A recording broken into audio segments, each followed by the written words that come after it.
Yo, welcome to another Speaker Kicker podcast. I'm your host, Steve. And I'm the other host, Tommy T, the other half of the Derby Boyz. How you guys doing? What's going on, man? You good? Yeah. All right. Before we get into anything else, we got some special guests today. Yes, Let me read this intro real quick, man. In the late summer of 2000, I love this intro, by the way. So before I get to anything, I love it. In the late summer of 2016, Garrett McQueen shifted his career from a professional bassoonist to a radio host and content creator. Along the way, he discovered conversations within the world of classical music that deserved more attention. With the help of his friend and colleague, Scott Blankenship, the two created Trilloquy, true and real conversations that challenge the status quo of classical music. Welcome to Speaker Geekers podcast, guys. How you guys doing, man? Doing well. Thank you so much for having us. You know, one of the first things I want to ask, I always considered that word trill one that was still sort of alive in the culture. And that's what, so is it, am I just shooting in the dark? Is trill a word folks still use? Yeah. I think it is. I think so, man. I think so. I think it is. It's always been that Houston, Texas word. I was going to ask you where they came from. So that answers that question there. Oh, yeah. I mean, because we grew up talking about keeping it trill and whatever. And of course, there's also a music, a music term, Yeah. So I just wanted to take the temperature real quick and make sure I wasn't contriving something. No, not at all. Not at all. No, you good with that one, man. So if you guys haven't figured out, this episode is actually about classical music. These guys are into it. Like I read, they have their podcast, Trilloquy, which is a dope podcast. You guys definitely need to check it out if you haven't already. But before we get into the conversation, Steve, what has been in your speakers this week, bro? Yo, I've been jumping around. I actually came up on somebody new too. We'll get to that. But man, like I've said in a couple other podcasts, we have those. At dinner, we cut the TV off, put the music on, and this week we had a couple playlists going on. So man, I took my wife had never heard the Jagged Edge, the J.E. Heartbreak album. I saw you post about that, man. Yeah, that was the dinner soundtrack. Oh, okay. For one of the weeks, and then the next day we kind of went over to Erykah Badu. Man, I just love Erykah Badu. Yeah, I just listen to her all the time. You can't be mad at Erykah Badu. I know. Checked out the two new Drake records. I guess technically they're DJ Khaled and Drake, but I like them both. Both. Yeah. You don't? I guess I gotta listen to it again, man. I ain't feel it when I listen to it. That's weird. Normally I don't. Right. Because I'm not a Drake fan, but I like these records, man. Somebody from chat produced one of the songs. That I did not know. Yeah. Well, I'm gonna have to go back and look then. Yeah. Cool.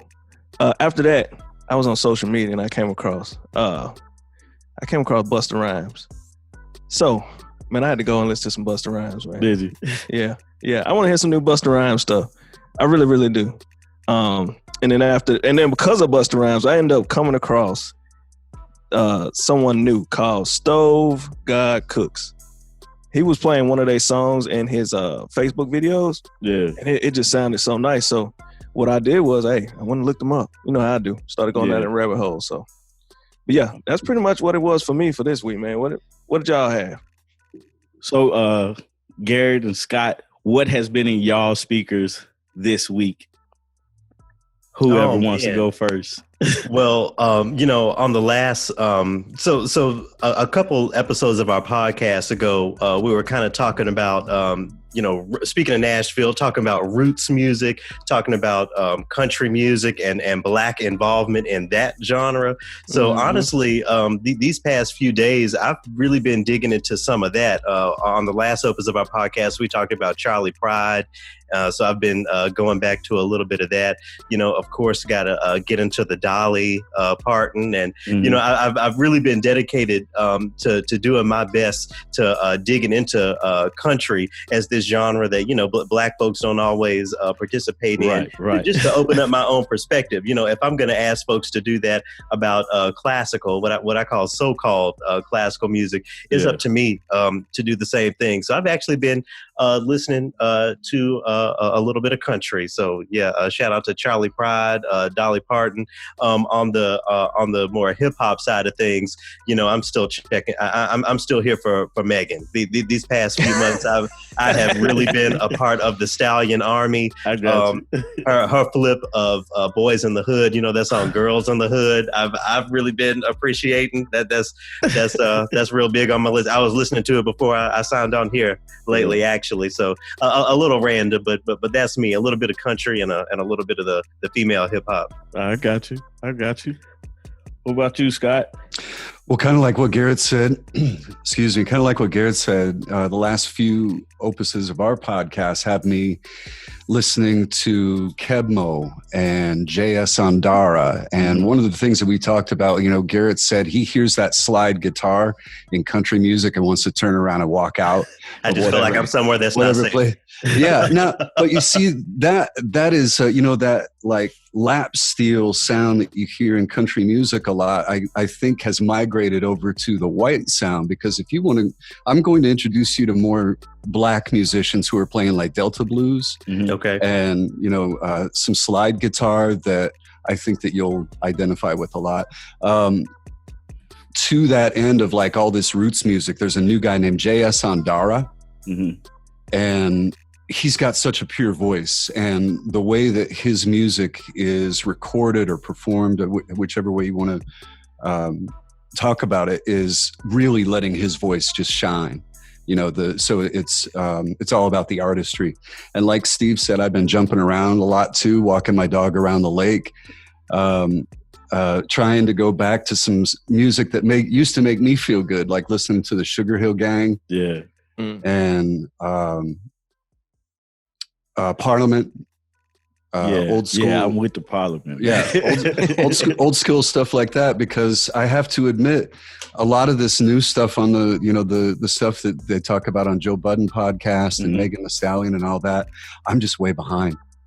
I really should do better about seeking out new music, but I like being in a rut.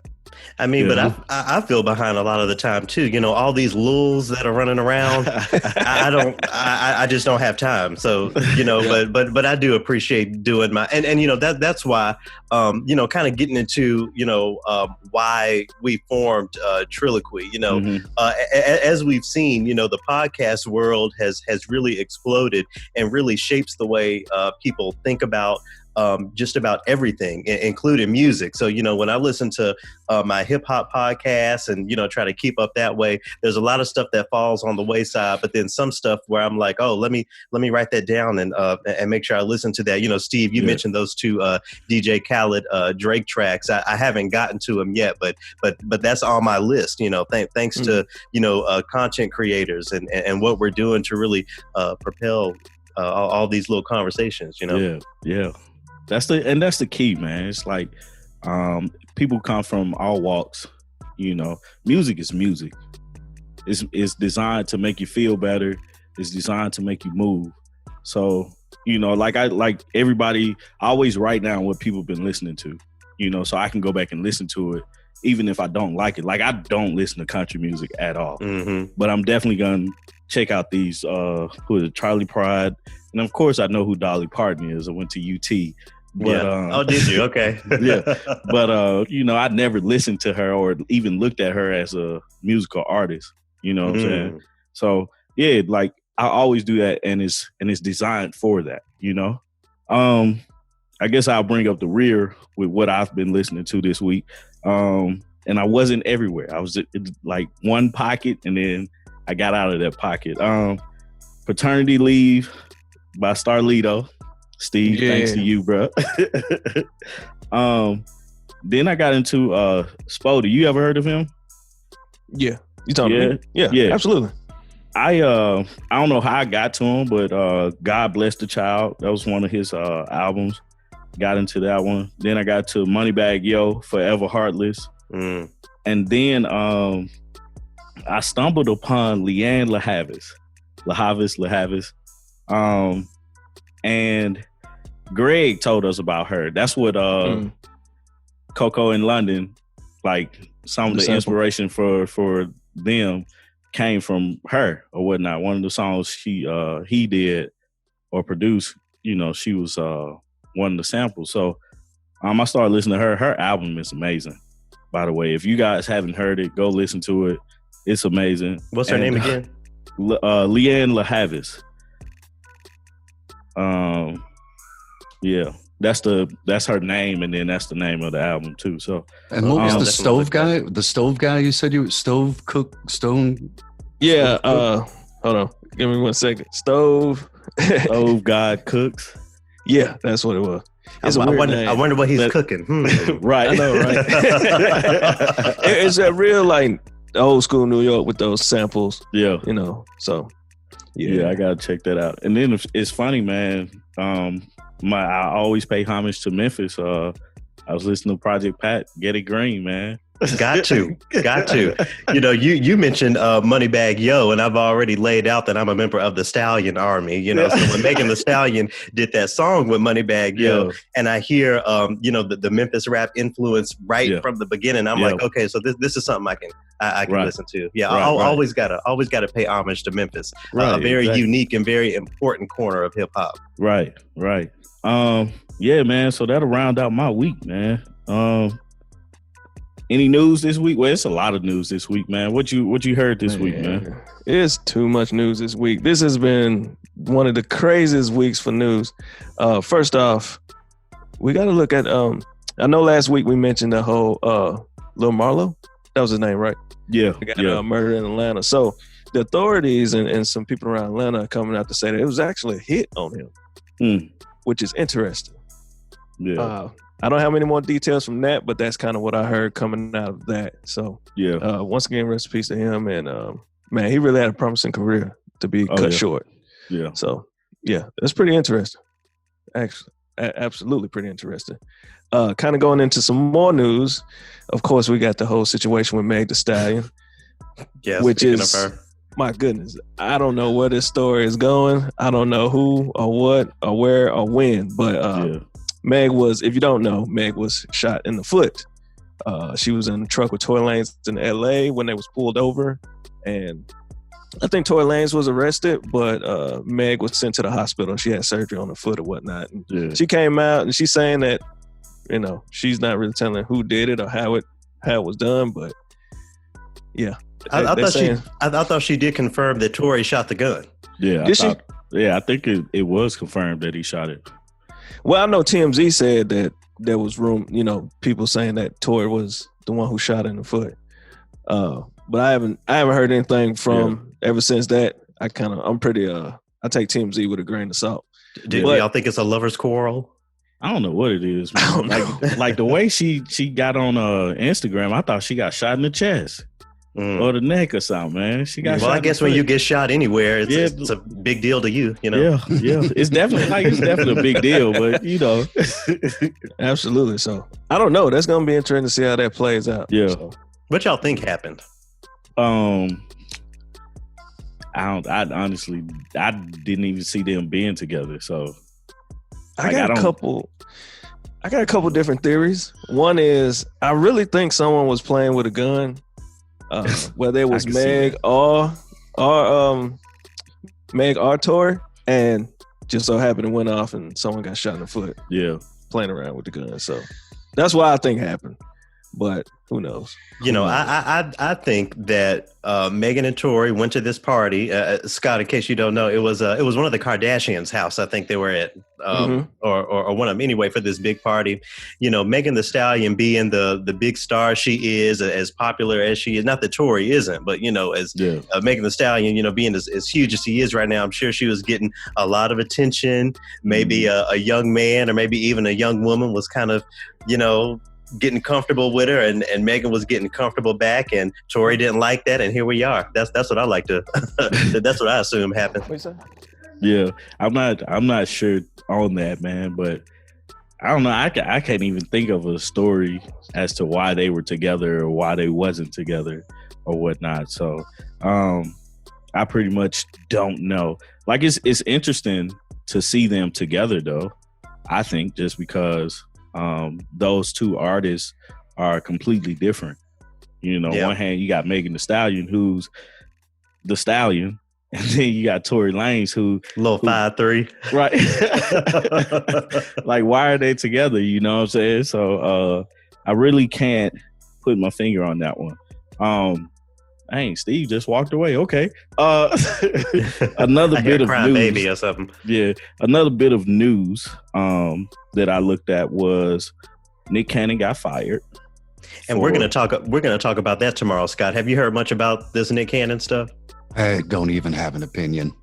Really? It's hard. It's hard to have one. It's hard to have an opinion on it, really, with fear of saying the wrong thing. Right. And that was the thing. It was kind of like me and my wife was talking about it, and it's like I really wasn't clear on what he said that that was so offensive, but we've gotten into a time where everything we say is going to be offensive to somebody. Mm-hmm. And we need to figure out how we can say things. Now, the one thing that I did say was Nick Cannon's Wildin' Out show is big enough to actually stand on his own.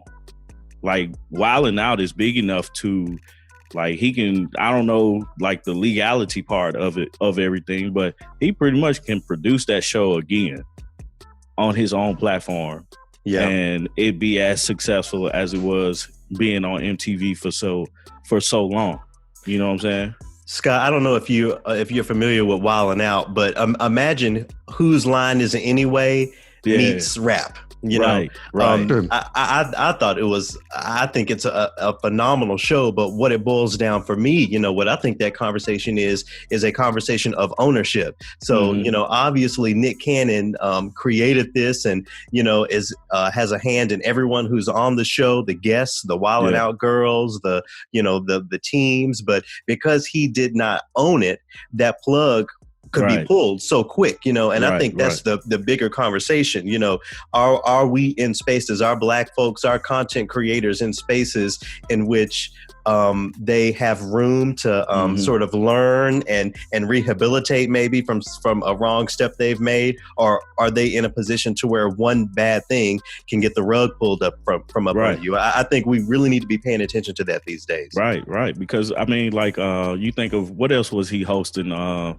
I never watched any of the other shows. Like not The Voice or America's Got Talent. Yeah. America's Got Talent. It was something else, and he was the executive producer on something. He's got a radio show over in California, I believe, his own podcast. Yeah. It's like, are those shows affected by what's going on with him today or whatnot? And where does he go from here? Like, he's always going to be, as far as like being okay, as far as like taking care of his family and stuff, I'm not worried about that, but it's like, is he in a space to where he can pivot and move on to the next thing? You know what I'm saying? So that's the thing that I'm like trying to pay real close attention to, as to see what's the next step for him. Because I watch the 85 South show with DC Young Fly, Carlos Miller, and Chico Bean. Yeah, I watched their show, and of course they're a part of Wildin' Out. So it's like me and Articulate was both like, well, are they going to talk about like their new reality or whatnot? So I'm curious to see where that's going to go. I mean, and then with the whole thing of cancel culture, and everything, at what point is it going to be unsafe to openly affirm Nick Cannon? I mean, let's face it, we didn't even talk about Drumline, right? And that is integral to the culture as far as I'm concerned, but again, it's just so hard to get the rug pulled out from up under you if you are not in that ownership position, if the content does not belong to you. And I think this is a big lesson that the world has learned when it comes to that. Concerning the specifics of the conversation, the anti-Semitism, it's hard for me to traverse because I feel like I might be saying the wrong thing. But the question I was left with was, is it anti-Semitic to just lay out the fact that a lot of these positions of power are held by Jewish people? A Jewish person did not create Wildin' Out, yet folks who are either Jewish or have connections enough to call foul on some of the things he said, they're in the positions to pull the plug on it. So it's hard for me to not see that as an example of exactly what he was talking about. But I think I'll leave it at that for somebody, Right. Another piece of news. I saw this yesterday. Jill Scott's been what was her first album? Has been out for 20 years. Wow. Like, put that in perspective, man. Let's Take a Long Walk has been out for 20 years. I remember watching the video, like on like BET, just watching the video and it's like, oh, this song is really bumping. It's been out for 20 years. So shout out to her and her career, man. Last bit of news that I have, man, it's kind of sad. But it makes me think about where I am today and where I would be without these guys. We lost two legends this week. Congressman John Lewis, the age of 80, and also Minister C.T. Vivian at the age of 95. Those guys were civil rights leaders, friends with Dr. Martin Luther King, did a lot for our community, and we lost those two legends this week. So definitely gotta pray for their families, be sending sympathy and empathy towards their families and everything like that. So, Steve, were you done with your news? Yeah. Oh, okay. So that's all I have for this week. Let's get right into it, guys. Trilloquy. Please, I know we talked about it a little bit earlier, but tell us more so how you guys got together, and how we, pretty much like about the podcast a little bit more. Yeah. So as you laid out, I began my career as a professional bassoonist. I play with orchestras for a living.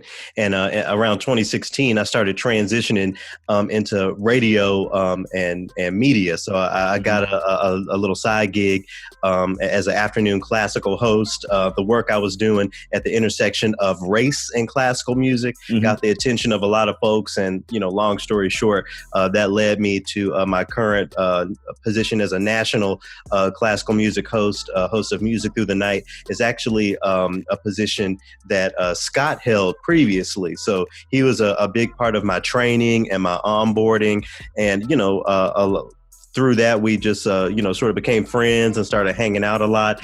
And then along the way, I decided that certain conversations that I was hearing in media, specifically podcasts, that I really resonated with, I was not hearing that in the classical space. Yeah. So I felt like I needed to create that. And Scott was who I felt like was the best person to help me do that with, all of his production experience, experience as a radio host, and then plus our very different perspectives, coming together to dive into this conversation is really what's fueled this whole thing. So we try to keep it as trill as possible. Yeah. Breaking down the idea of exactly what classical music is. Yeah. And then more recently, breaking down ways in which folks that look like us and folks that look like Scott can engage these conversations in a meaningful way and turn those conversations into action. So, that's what it all is in a nutshell, and then connecting it to music. Did I miss anything, Scott? No, I think you got it more than covered, but I have to say that this thing didn't turn out the way that I thought it was going to turn out, right? Okay, because I'm 50, and I know that in order for this medium, for public medium, and thereby anything that gets out over its airwaves to continue and progress, we have to have a next generation coming in.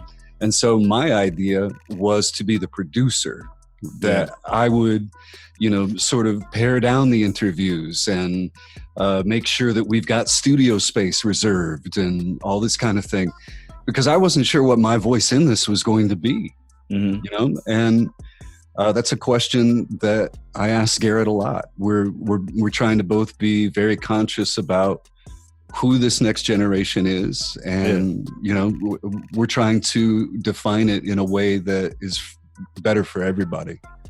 Well, until I learn how to use Ableton, Scott, your job is safe. Oh, so this is okay. I'm just joking. I'm kidding. I'm going to be dragged. I'm petted in private and dragged in public. I'm joking. Well, no, but it's been wild though, because we produced this at first under the umbrella of American Public Media. It's a big machine, you know. Yeah. And there were guide rails in place, and after it was handed off to us, now we're producing it independently. Mm-hmm. It's, you know, this is Garrett owns everything now. Yeah. It's taken off in a way that I don't think either one of us were anticipating, you know. So there's a lot of good on the horizon, I think. And to circle back, you know, quickly to that conversation of ownership, you know, us being that independent voice has really allowed us to engage conversations again in that trill way, in that unapologetically honest way. And I think that really makes the content better. And it's something that more of these organizations need to start paying attention to the fact that Black culture, conversations of race, everything that involves people of color is what drives everything these days. So public media, classical music, all of these traditionally white institutions need to start to wake up to that, to really understand how they're going to survive in the future. Trilloquy has only grown, and not to speak badly of American Public Media, because, you know, they were a huge part in helping us really solidify what this thing is. But you know, I think what the organization and both of us, what we've learned in the process is that people are really looking for something that is honest and something that is real, and in the way that conversations of race are happening these days.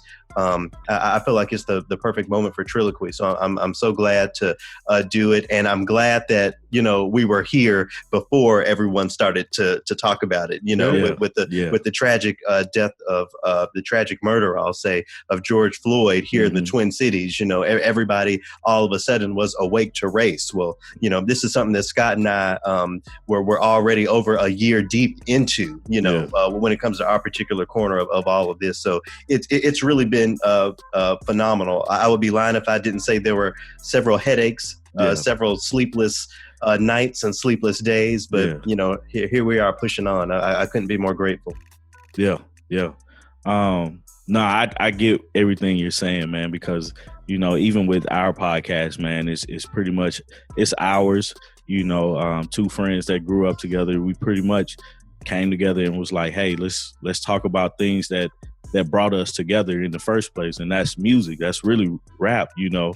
So he's a few years older than me, so it was kind of like a big brother, little brother type deal, you know. And he would introduce me to all these different music and stuff. He put me on Mystical, you know what I'm saying? Really? So, yeah. So it was like all this stuff that he put me on, and, you know, being able now to go back as adults and talk about what we're listening to. We get to see each other's children grow up and stuff like that. So it's pretty dope what space we're in. And then we're able to say, hey, can you guys come on and tell it and basically talk with us about what you guys have with classical music? Because I'm gonna be completely honest, classical music is something that I'm like, nah, I'm gonna pass on it. But you know, now I'm longing for a different sound. Like me producing this podcast and producing the other podcast with my wife, I'm starting to pay attention to the production side of music. You know what I'm saying? The different sounds that come about and stuff like that. And live music, I love live music.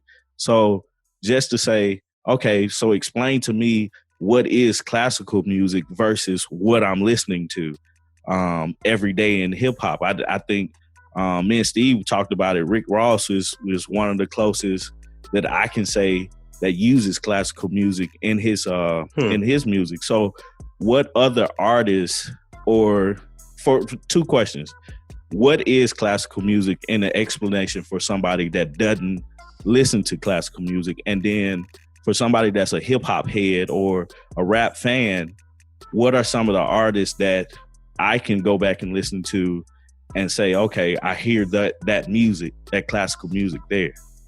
I am so glad that you know, understand that defining classical music is a question. What is classical music? And that's something that Scott and I explore so much in the podcast.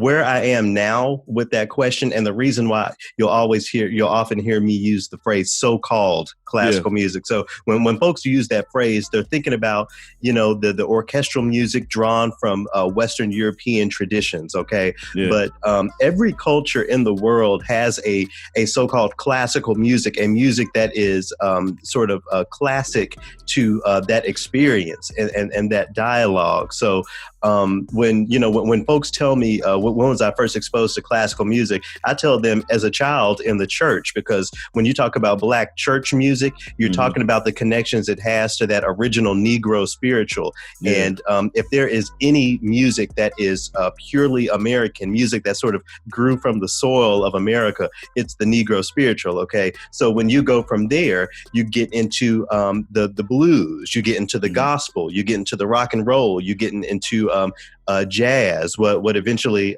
became R&B. You talk about hip hop. So we're always trying to flip that notion of classical music on its head, because the way we've been taught about it, the way it's been defined, has been written with that white lens, with that white gaze, and we're here to break that down. I mean, did you have any further thoughts on that so-called classical music, Scott? If you want to be particular, classical music is an era. It's like a 50-year era, like 1770 something to 18 whatever. Mm-hmm. And I think that with everybody lumping anything that is orchestral or chamber, like smaller ensembles of strings, it all gets lumped into classical, right? Yeah. And a lot of, like you said, Tommy, I'm going to pass. So like when you say I'm going to pass, the reason is what? Is it not exciting enough? Does it feel stale? Things like that. For me, it's like what I'm looking for. Like I'm a Southerner who loves the beat. Mm-hmm. You know what I'm saying? I need to feel the vibration. So I'm looking for that first, and then I'm listening to the lyrics. In my idea of classical music, it's something real soft. Sure. Like it's soft, like music that I'm gonna hear in the movie in the background, Right. And for me, my growth of learning about music and wanting to learn more about music, I know it's something that I need to sit down and listen to. I know it's something that I need to sit down and dissect, because I have to be able to make the connection from classical music to what I like to listen to. Mm-hmm. Okay. Because for me, that's important, because it brings a different type of sound.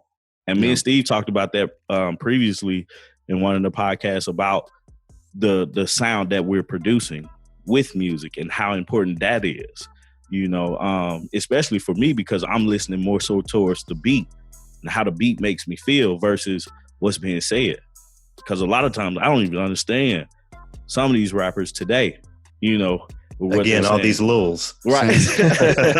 But it's like, I don't understand what they're saying, but I love the beat. Mm-hmm. Yeah. And then eventually I go back, maybe read the lyrics or listen closer to what they're saying, but the beat is what catches me. Yeah. Sure. Yeah. So that's the pass on classical music, because with classical music, it puts me, I hate musicals, which is weird. Same. No, me too. I hate musicals, but that's what I think of classical music. Oh, right. It's a musical, so classical music is going to be in this, And so, like with a musical that everybody steps outside and they all know the dance steps, and everybody just breaks into song. I can't stand that either, so I avoid that.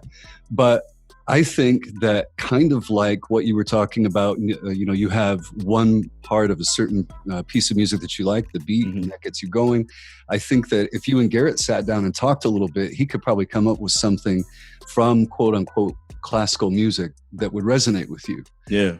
And I think that a lot of people get that idea in their head that it's soft and it's for relaxation and it's for ease and out. The thing is that all of these composers were treated no better than servants. Not all of them, many of them were treated no better than servants. And when they were out on the road, they were shagging groupies and ruining hotel rooms, all that kind of stuff. Well before, I think that Beethoven probably would have survived really well in today's musical environment. Don't you think, Garrett? I mean, I think it's important to say that the rappers these days live better lives than these European composers did. Certainly the black folks writing the so-called classical music toward the earlier 20th century. You asked, so the second part of your question was asking about artists, with that classical connection. And again, I think it's really important to really ingrain the problematic nature of that phrase classical music when you consider that question, so if we're going to understand the truth of the Negro spiritual being America's classical music, understanding what that evolved into, it's easy for me to think about someone like Nas being sort of that bridge through, especially Illmatic. When you listen through that album, you're hearing so much of that symphonic sound. The big track from that album, Life's a Bitch, it ends with the cornet solo, right?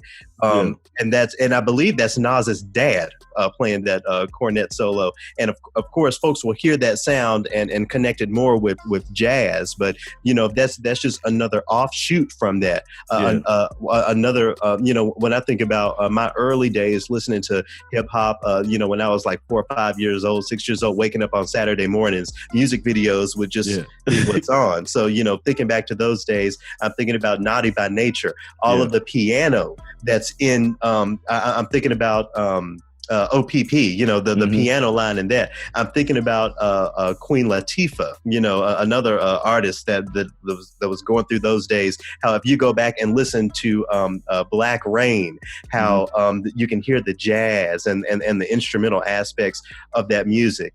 These days, I'm trying to think of an artist these days that has really made that classical connection. You have Drake, who has done the orchestra concerts. I would think he did one in Nashville, if I'm remembering correctly. Just turning his music on its head and into that symphonic sound. Last year, back in 2018. Nas actually gave a performance with the Detroit Symphony, So again, I think all artists, all rap artists, all R&B, whatever you want to say, I think if it's American, it's all going to loop back down to that Negro spiritual, and therefore I believe that there's an argument that can always be made about the classic nature of the classical connections of all of this music, whether that's bluegrass, whether that's blues, jazz, even hip hop has those connections. Yeah. Would you go to a Kanye opera? Would I? Yeah. No, that's what I'm curious. So does opera fall into the same category as classical and musicals for you, Tommy? Yeah, it does. Okay, so it does. So Tom, so if you would go to an opera that Kanye wrote, perhaps that plays into something that me and Garrett talk about frequently, meaning that if you see somebody doing something on stage, then that makes you feel like, oh, okay, this is for me. No, like for me, I'm a fan of Kanye's and his like the, what do they call the Sunday choirs? Oh, Sunday service. Yeah, service. Sunday service. I think that's the dopest thing I ever saw, because it's literally taking the music that I listen to and switching it to making it gospel music. Like I've never been a fan of gospel rap, but I've always been a fan of gospel music. Like even the old, like you pull out the old hymnals and stuff like that. And so just the creativity to think, let me do that. Let me take, he took a Tupac song, made it a gospel song by switching the lyrics around, by, changing up the melody a little bit, but you knew it was a Tupac song. I mean, you said you have always enjoyed gospel music, opening up that hymnal. What I hear you saying is that you are a fan of classical music, right? Just not what the white institutions have deemed classical music, right. And so, that's where that question came from. What is classical music? Because I could be confused about what I'm thinking classical music is. I could say, oh yeah, I enjoy this type of music here, and it's considered classical music, And that's the thing that I struggle with, just because I don't know. I've never been interested in like sitting down and actually studying. Oh, okay, well, this is considered classical music, because it took me this week to figure out Beethoven was like basically Beethoven with a Z on. Yeah, you know, it's just like all this time I've been listening to Gucci and Beethoven and all this stuff, and never made the connection. That's I told you about that, Steve, probably like 2 days ago. Oh, well, I kind of knew it for quite some time. And it's amazing because actually y'all have completely changed my outlook on what it was, what classical music is. Because I told Tommy this before, that I'm kind of like a closet fan of it, because I would listen to it, but I didn't know what I was listening to. So I didn't know what I was listening to, so I didn't talk about it as much because I just wasn't sure. I knew who Beethoven was, knew about Bach and all these things. I just didn't know exactly what was going on, but I always loved to listen to it, all the way from a kid all the way up until now. And even when at BMI, in my department that I worked in a department with TV operations. So a lot of stuff that got played on TV, we'll get the cue sheets, we line it up, make sure our people get paid. So a lot of those songs would come through. Like I would see, what's it called, like Beethoven number, symphony number whatever. Yeah, symphony number whatever. Yeah. And I had to make sure I knew what it was. And I even had other teammates, like one of my teammates named Joel. He would kind of tell me exactly what it was. So it's amazing that y'all just completely changed like what I thought classical music was. Because I would listen to Nas and hear that piano played in the background. Even with Beethoven, he's like amazing on the piano. They've even showed him playing it. And then I'm a fan of like some of those instruments. I just never knew exactly what it was to speak on. So I think it's a shame that many people like that think that, like yourself, think that they have to have some sort of special knowledge. Yeah. You know, and we got to bust through that. You can listen to it just because you like it, you know. And there are plenty of instances in hip hop and rap where they, you know, the hook is a string section. Yeah. You know, absolutely. So, and that's one of the things that Garrett and I have talked about on our podcast is if young kids in schools were taught to play along with some of their favorite rap or hip hop tracks, then maybe you would have more people playing music that's more closely associated with a concert hall. Who knows? Right. Imagine, you know, the little kid that had the piano, just happened to have a piano in the house, and then heard, let me think of a famous track with piano in it, Cream, okay? Yeah. Oh, yeah. And just picking out that piano part, you know, think about the deeper connection that kid has to that song, you know, but then also to that instrument that's sitting in the house. It's a relationship that hadn't always really been embraced. Because again, of the notion of this so-called classical music, it's separate. You know, it belongs in the concert hall. It's what the white people listen to. But there's so much melding there. While I'm thinking about it, you know, there's this duo that's been on Trilloquy and that I've performed with several times. Jeffrey and Andrea McNeil. They go by the Phantom and the Phoenix. Yeah. And they had the Philharmonic Orchestra. You know, so their idea is taking these, you know, the most classic of European classical music, tying it with the 808s, putting in these verses on it as a way to let people understand, especially younger listeners, that there is a connection here. Now, once they hear somebody rapping on top of Mozart 25, you know, maybe they'll go and listen to the original, or maybe they'll go branch off into something else. Maybe they'll explore one of these Black composers that are around these days. So, you know, it's, again, it's all about that connection, breaking down those walls and understanding that a person already has a connection to it. Just understanding what that connection is, whether that's church music, whether that's just liking the sound of it, as you pointed out, Steve, and everything between. Yeah, and that's amazing. That's something that I want to happen, because there's a lot of kids out here who hear it and can and love it, just like I said, but don't have a clue of what it is exactly. And while we're talking about the younger generation, at what age did y'all fall in love with classical music? And also, what was that piece that really captivated you, grabbed you, and pulled you in?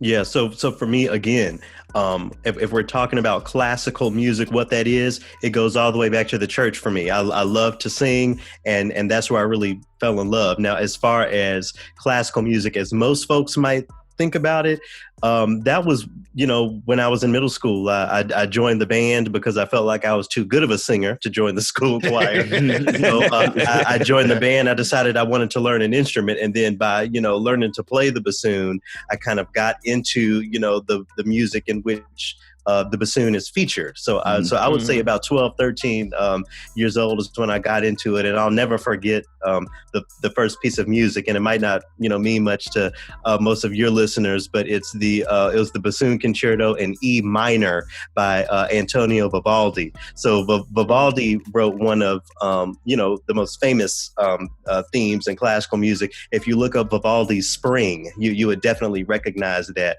But he wrote a bassoon concerto in the key of E minor that kicked it all off for me. So yeah, when folks ask me about that first piece of music, that's what it is. There was two of them for me. Obviously, everybody recognizes the Bach toccata and fugue, the ba-na-na, so I got into that because I thought it was cool to have an organ rattling the windows through my stereo. I don't know. I just thought it was really cool. Nothing soft about that. No, that'll wake your folks up. That'll get it. But also when I was a little kid at the circus, they started playing the saber dance for somebody up on a high wire, that and I'm looking over here at the band, because they had a guy on xylophone. They had the whole band tricked out to play everything. And it wasn't until years later when I was sitting in a studio and played the suite that came from that I went, oh man, I remember this from when I was a kid. Yeah. Who's that? Khachaturian? Yeah. And I think that happened. I think that happens for a lot of people, that they'll hear a piece of classical music and go, now, wait a minute, this is from whatever TV show, or this is from whatever movie. Or whatever commercial, yeah. Yeah. If you watch Django, when all the horsemen come up over the ridge with their bags on, and nobody can see and all that, that's Verdi. That's, wow. Yeah. That's the Dies Irae, yeah. Go listen to that. Yeah, I'm gonna check it out. And just these snippets, the little snippets that we're talking about, the popular bits, that's like, Verdi releases an album and that little snip is the single. Yeah. Right. So you can listen to that in like 5 minutes. Yeah. That's amazing.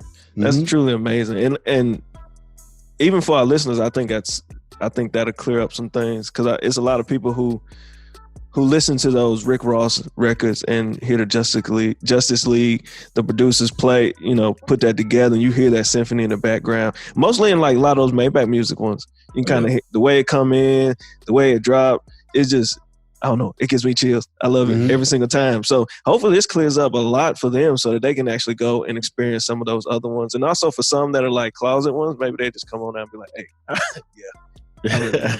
you know what I'm saying? Right. Yeah. Right. Yeah.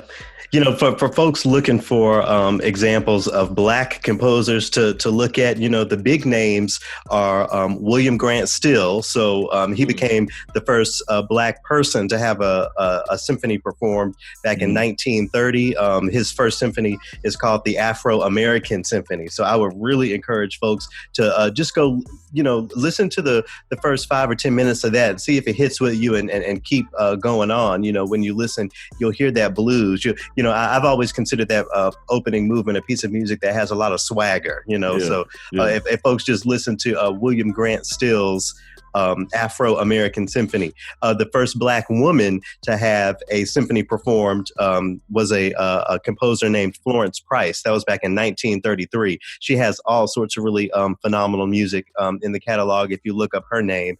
And then a piece of music that a lot of folks have been talking about lately these days is a work called The 7 Last Words of the Unarmed. So a Black composer, a living Black composer named Joel Thompson took the last words of and I'm not going to remember all of their names, but 7 victims of police brutality, their final words, and set it to music. And it was the first time I sat in a concert hall and actually wept in a real way, listening to these words, those lyrics, and how the orchestra and the choir drives that message. So, we can talk about the Bachs and the Beethovens and all those folks, but, there's classical music out there that has direct connections to not only Blackness, but the Blackness of today and the things that we're struggling with and fighting for today.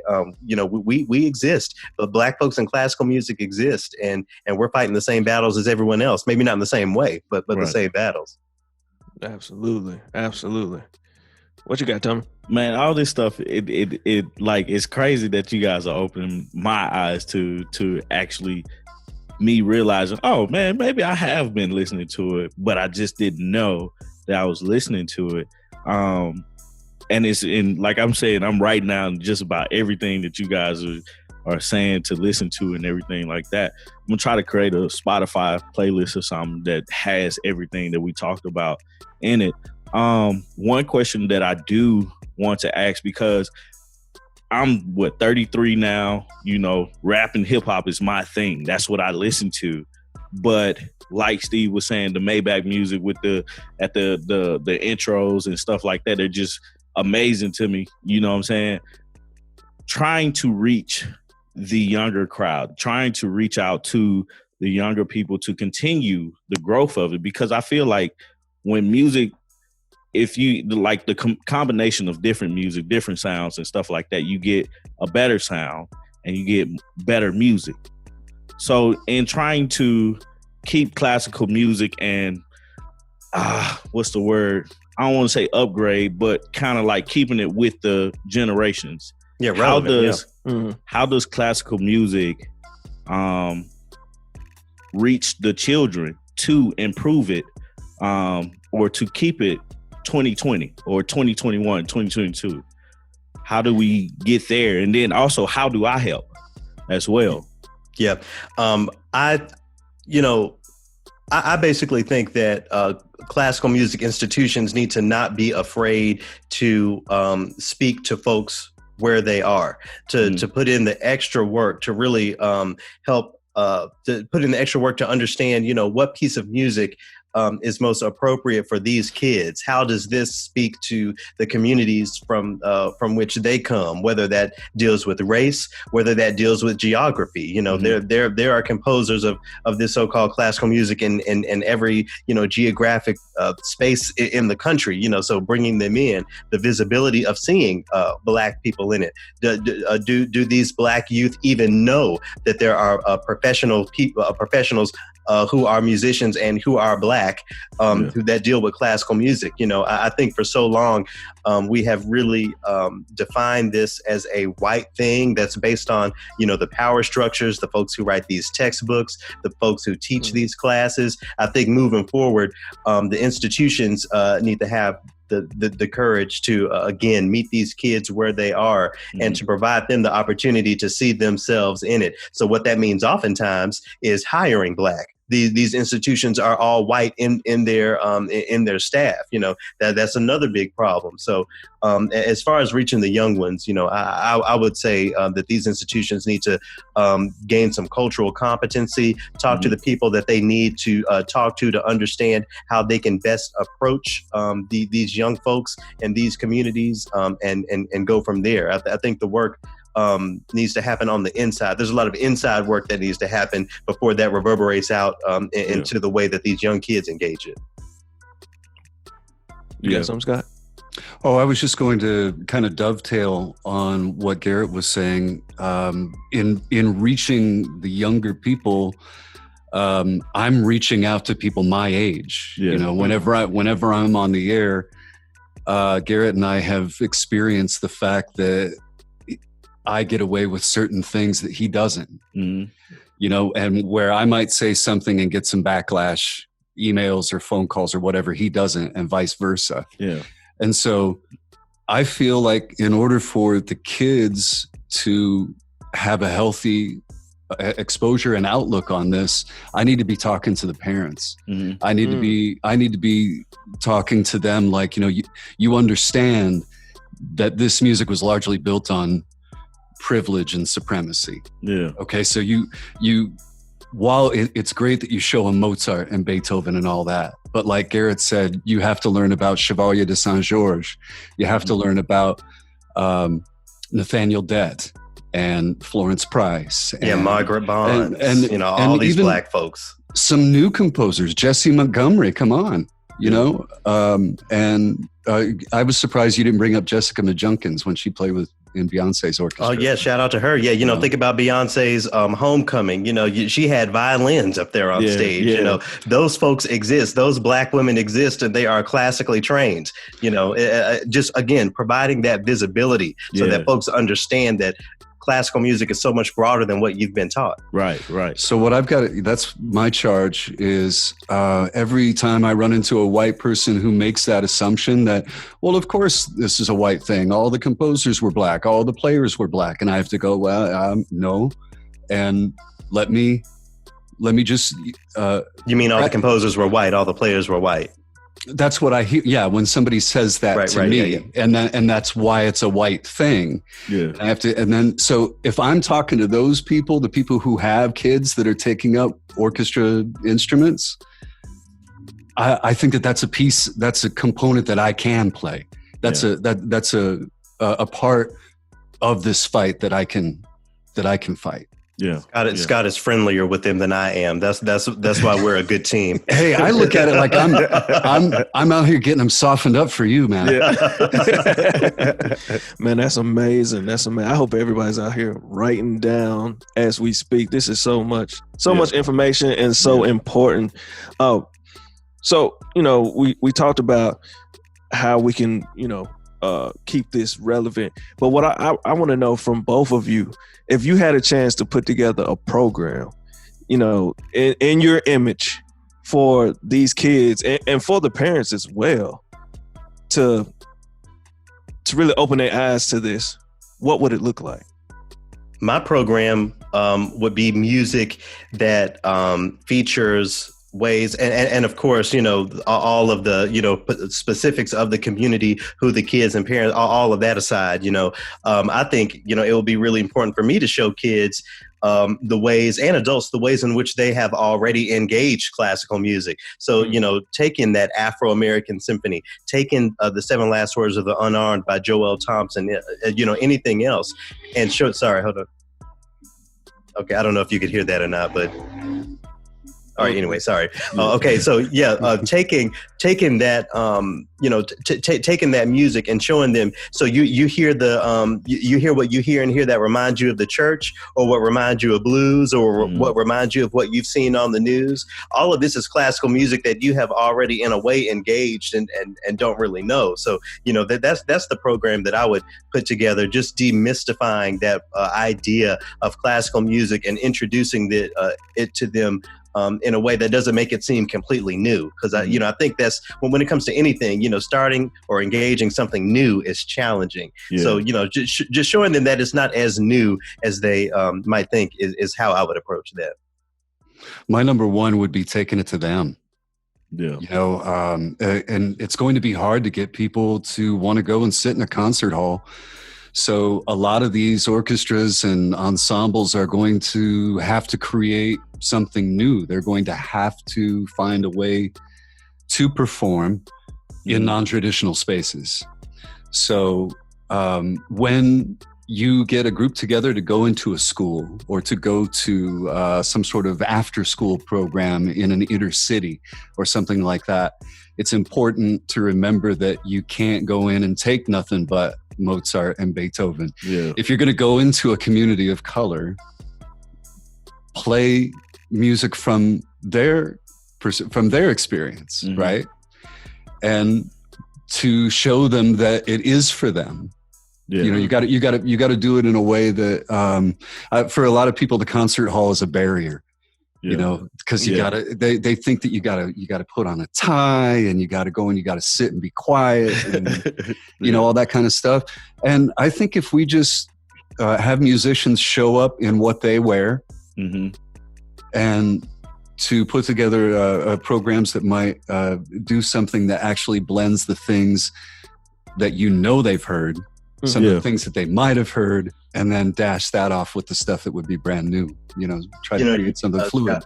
And sorry, I had to. My computer was about to die, and I have to switch out my mic and stuff. But Scott, you talk about dress. And that barrier. Part of my liberation as a Black person has been divorcing myself of as many of those Western standards as possible. And a part of that, I joke around and say, I'm grown, I don't wear church socks. So last time I was in the concert hall, I put on what I considered my formal wear, which was jeans, some Jordan 1s, and my Black Lives Matter t-shirt, okay?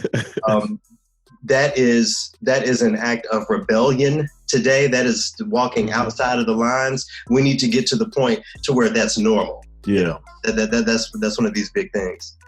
I absolutely agree. I absolutely agree.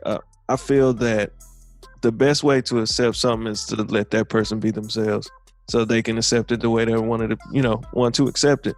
So I absolutely agree. I really do think, because all the images we ever seen was they go into those concert halls and they have on their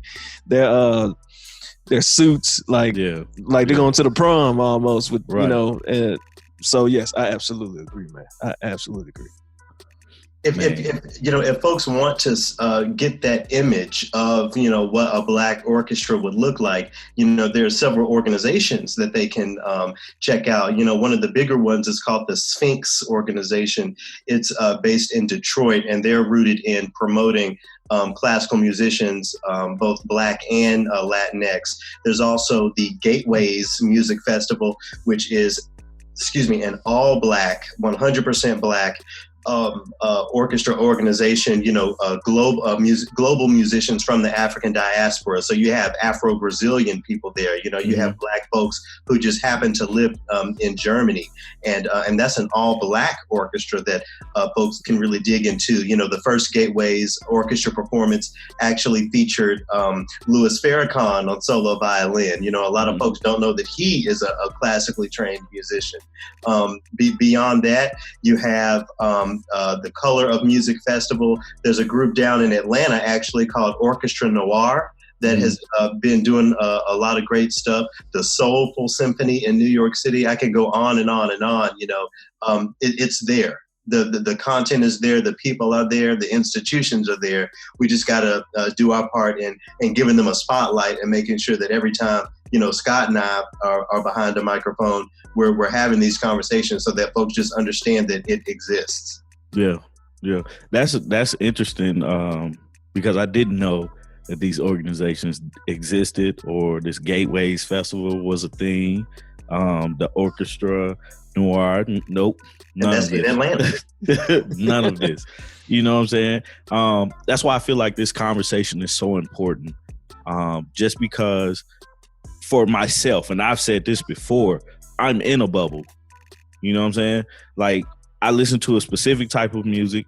I do a specific type of thing. I go a specific place, but it's my bubble. And the thing about me is I don't mind being uncomfortable with doing other things, but I just don't know to do these other things. So that's one of the things that I feel like is important to the Black community, as far as like the exposure of different things, to know that their bubble is bigger than where the corner, the stop sign right there. What are some of the basically, why would you say that classical music is important to the Black community? And I feel like it is a lost art of the community, just because, as the conversation we had today, it started in the Black community with the Negro spirituals and everything. So why would you say that it's important for the community? My very short and direct answer to that is that we exist in it. There are Black people who have fully dedicated themselves to this, and we come from all different backgrounds and opinions and everything. So, I think it's important to promote the Black side of this so-called classical music, because there are so many of us in it. having a violin, a bassoon on our backs or whatever does not absolve us, does not cancel out the struggles of being Black. Rest in peace to Elijah McQueen, who spent his days playing the violin at a animal shelter. An animal shelter. Or something. We exist in this.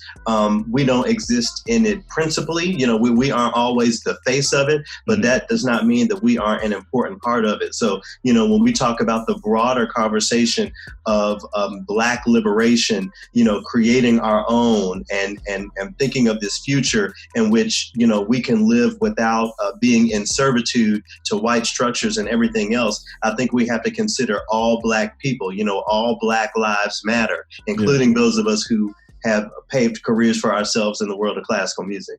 Yeah.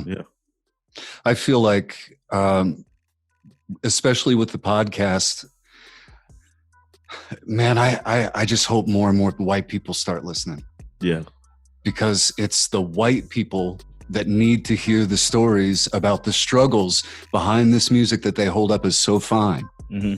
And that while they're getting gussied up to go out for a nice dinner and then hear a concert, or if they're going to,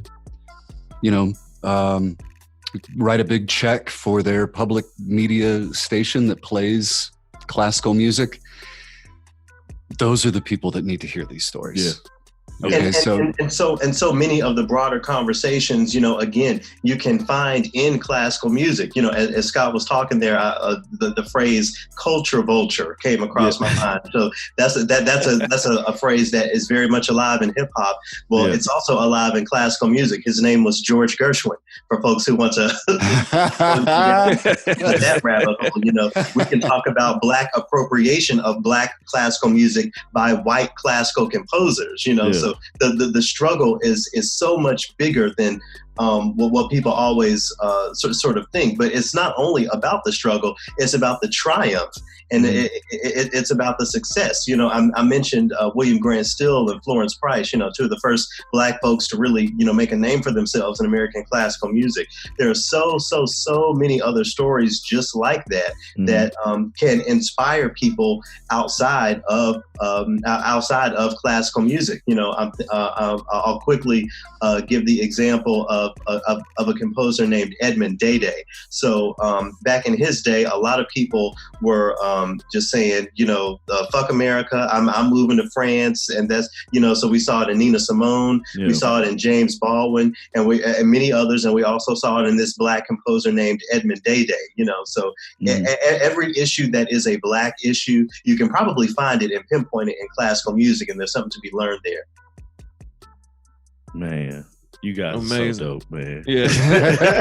This is amazing. So dope, but I have to say, one of the big reasons I was looking forward to this conversation is I wanted, so something that Scott talks about, back in I guess Scott, late 80s, early 90s, you were a traveling DJ, and you talk about some of the rap and hip hop you were playing back then that you were really getting into, and how that is just so different from what you hear on the airwaves these days. I was wondering if you could speak to that, and Tommy and Steve, if y'all could speak to it as well. Oh, for sure.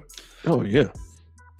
Who's first? Go ahead, Scott. Oh, yeah. So when I was a mobile DJ, I was doing mainly the after football and basketball game parties at high schools, wedding receptions, the occasional bar mitzvah and things like that. And so I was listening to Tony and Johnny Gill and Belle Biv DeVoe, that whole era was mine. But it started, like we talked earlier, with the Sugar Hill Gang. Mm-hmm. And they say that Rapper's Delight is the first, quote, rap song, right?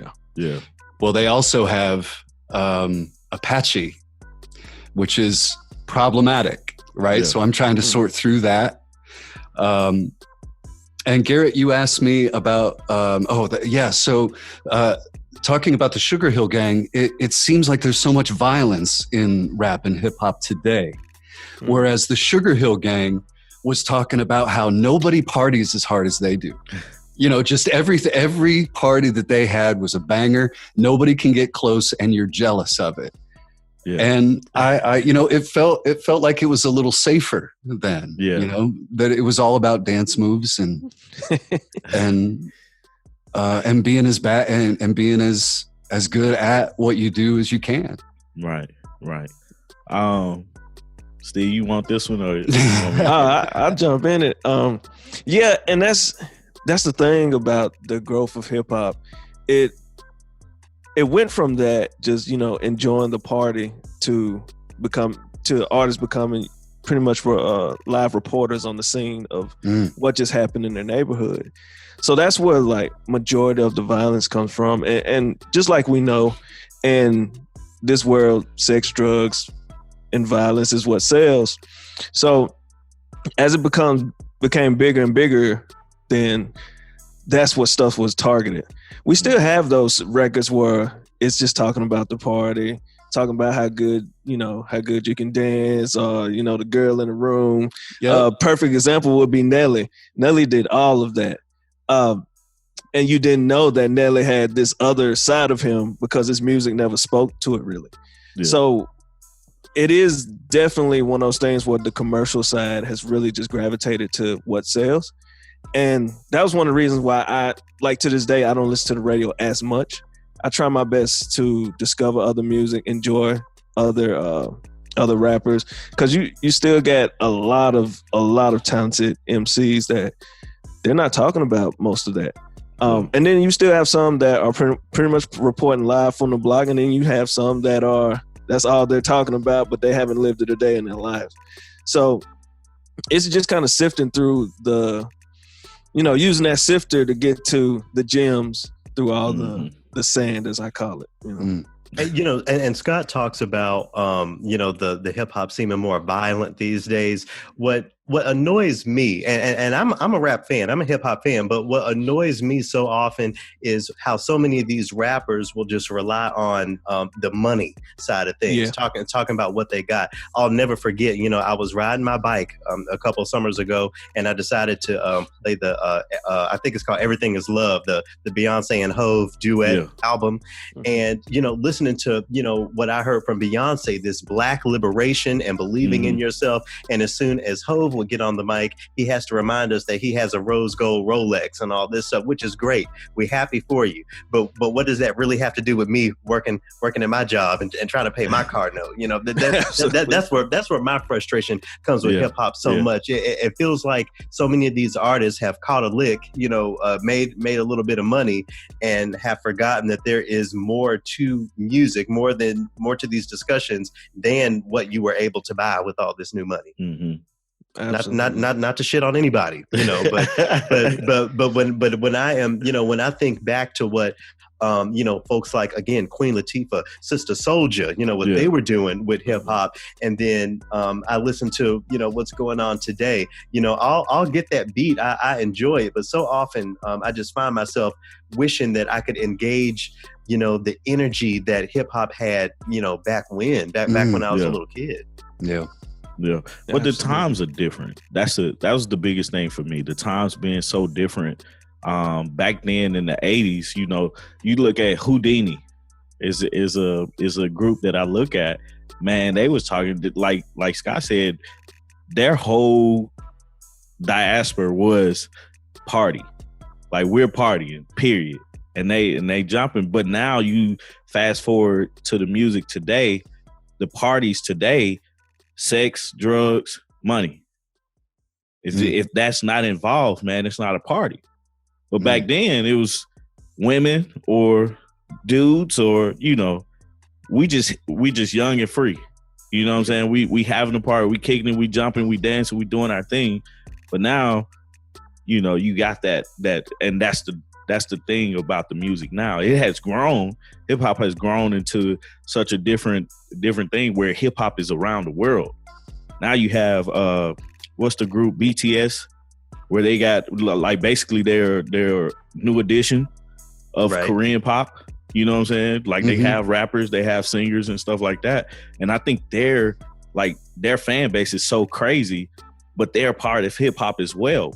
You know what I'm saying? It's considered K-pop, but they're like the rappers in it. I don't have the slightest idea what they're saying. Right. Can't get into it, but the fact that hip hop has come from Sugar Hill Gang and the pioneers before that, in putting lyrics to a beat and then putting it out there and then the world catching on to it. So everybody has gotten a piece of it. I look at J. Cole. J. Cole raps about what's happening outside today. You know, what he sees in the rap game, like KOD album. That was such an amazing album because he's basically sitting down saying, this is what's happening in the game of hip hop today, what I'm seeing. I mean, he's always been that type of rapper. Go to the opposite coast. Talk about Kendrick. You know, hip hop has won a Pulitzer Prize. Right. You know, I think he was only the second black person to win the Pulitzer Prize in music, with the first, by the way, being George Walker, a black classical composer. There we go. Who died less than a year ago. Actually, he died in September. You know, with him being the first winner of the Pulitzer Prize in music. You know, as far as black folks are concerned. So, you know, again, when we talk about hip hop winning the Pulitzer, hip hop making its way over into Korea, you know, of all places, you know, what does that all boil down to? Again, the origins of that Negro spiritual and America's original classical music. You cannot, you know, you can't separate that from the conversation. Right. Absolutely not. Who's the Chuck D of today? Who's the KRS-One of 2020? See, these are fighting words, guys. I thought I'd try to mix it up. I mean, they call Hove the greatest of all time, right? The GOAT. Yeah. Hove, he's not the Chuck D. He's not. I'm not gonna say that he's the Chuck D or the KRS-One of this time. Although, you know, his more recent stuff has been, you know, about the growth of, you know, black wealth and so on and so forth. Hove is and all that. Hove has definitely done a 360 from what he's done today. Oh yeah, he grew up with his music. Or his music grew up with him. Yeah, absolutely. Both actually. That's a good question. That's a solid question right there. Off top of the head, I'm thinking you got Wale, you got J. Cole, Kendrick. There was somebody that I just thought about. Oh, Nipsey. No, I'm taking that one from you, Steve, but Nipsey is a one that I'm a new fan of. But a lot of the stuff that he talks about is basically uplifting and owning your own. Right. Nipsey Hussle. For some of you that don't know about Nip was just a different person. Like once you know, he was part of that gang culture. He had those stories, so he can tell them stories. But once you start to like really listen to him, he really preached about owning your masters. You know, working, owning your own, having your own, hustling, working hard to get where you want to be. He was such amazing. I hate that his career had to end so short. Kendrick is most definitely another one. And I want to say, if y'all ever had a chance to listen to Rhapsody. Yeah. Rhapsody is dope. Yeah, check out Rhapsody. Really like she's just amazing. She's so dope. And talk about Nipsey's impact. You know, folks who had never heard of him, you know, after he was killed, you know, became, you know, Nipsey Scott is a name that you even know these days because of the impact he had beyond just being a rapper, and how his music, you know, fueled the conversation of owning your own and community development. You know, I got my master's degree at the University of Southern California, and actually lived, I didn't live in Crenshaw, I lived in Baldwin Hills, which, you know, is not far for folks who are familiar with California. And even back then, you know, that was, you know, working on 10 years ago, you could see how, you know, ownership and how can I say, just, you know, black liberation, you know, just black folks owning their own was a part of that culture. And much of that is due to Nipsey. Yeah. I want to throw somebody else in the pot. Killer Mike. I forgot about him, but Killer Mike. Okay. I think Killer Mike is probably closer to Chuck D and everybody because of his message outside of music, you know, and inside of music. His last album with Run the Jewels 4, it was cool. Couldn't get with the beats a lot, but the message behind it, you know, it was really dope. So still got Killer Mike's first album. And something that, as well as, race being a conversation in classical music, so is gender, women who compose have often been overlooked. And I've always found that to be an interesting connection to hip hop and rap, because, it's women, again, who are often overlooked in that genre. Mm-hmm. Absolutely. Yeah. Like, I hate it that it's like that, because it shouldn't be. You know what I'm saying? Like, the women, like, they have some amazing music. Though we had an episode where we talked about women in hip hop and everything like that. Mm-hmm. And my biggest thing was, for the popular women, they had to sexualize themselves. I used Megan Thee Stallion as an example because of her basically her name. Look at it, Megan Thee Stallion. Mm-hmm. First thing we thinking about is her butt. You know, when we, she's a stallion. She's stacked, but a stallion is actually a male horse, I believe. Yeah, but nobody pays attention to that. We're just like, oh man, she got a fatty, and and we move forward listening to her music, and that's what she's talking about. She sexualized herself, but lyrically, she's nice. On it, like being able to put a lyric to a beat. And it sounds good. The delivery is good. Her performance is good. Everything, all these things is packaged into one great album or great song. It's good, but for it to get any type of notoriety, she has to sexualize herself. And that's so frustrating to me. It's interesting that that's the case these days, because something that Nicki talks about a lot is that when she was first coming up, they were trying to make her hard, like Eve and who else back Debrat, these artists who were kind of seen as the rough riders, in Eve's case, but and how Nicki sort of brought in the girliness to it, and it seems like we've turned all the way around to where if you're not doing that, you kind of have to get the back seat. Where is Stage Loaf? Where are these other folks that are just as good? Yeah, absolutely. Oh, absolutely. It's very amazing. Even the story that fascinated me was the Lauryn Hill story, where they didn't even want her to rap. Right. They just wanted her to sing. Right. And to come to find out, like, she has like one of the greatest verses on most of their songs. Yeah. And even though she was she made so incredible. Yeah, she made the group. That's who you looked at the time and place. And like Queen Latifah was always one of my favorites still to this day. Mm-hmm. And the way Queen Latifah didn't dress like, sexually or anything, but if you go back to some of the lyrics, she talks about some of it, but in a respectful way, as like a relationship or whatever. But she was the way she spit was so, like, it was so hard and you had to listen and it got your attention. Yeah. But yeah, but when you start a hook with who you calling a bitch, you go exactly. Yeah, what's about to go down. You kind of like, huh? So just kind of thinking about that journey, like you said, like even in hip hop, they didn't want to deal with most of the women rappers because they felt that it was so much money, getting your hair done, nails done, clothes, but it shouldn't have mattered. If she's got incredible talent, go for it. I'm sure you get your investment back tenfold. Yeah. But like we said before, sex, money, and drugs is what's selling. And unfortunately, that's what a lot of these females MCs have fall to do. into. Yeah. Yeah. Like City Girls. I love City Girls. Like the City Girls. Hey. I'm not mad at the City Girls. I'm not mad at all. Oh man! And excuse my French, Scott, but any niggas ain't shit anthem, I'm here for, because I'm here for women getting their space in hip hop, and absolutely, girls bring a lot of that. So does Meg. Yeah. Just smile and nod, boys. Smile and nod. Oh man!